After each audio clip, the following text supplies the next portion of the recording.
जैसे सब छौड़ा मोड़े मुँह तू मुँह मोड़ के देखा। जैसे सब छौड़ा मोड़े मुँह तू मुँह मोड़ के देखा। हरे असल के बेटा ही तो हमर दिलवा तोड़ के देखा। हरे असल के बेटा ही तो हमर दिलवा तोड़ के देखा। तोड़ के देखा।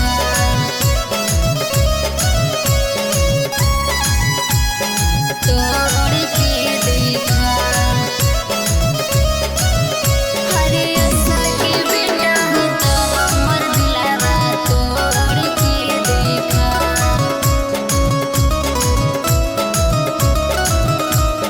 तोड़ के देखा। अरे कौनो छौड़ी के चूल्हा में तू आँच अपन जोड़ के देखा। अरे कौनो छौड़ी के चूल्हा में तू आँच अपन जोड़ के देखा। हरे असल के बेटा ही तो हमर दिलवा तोड़ के देखा।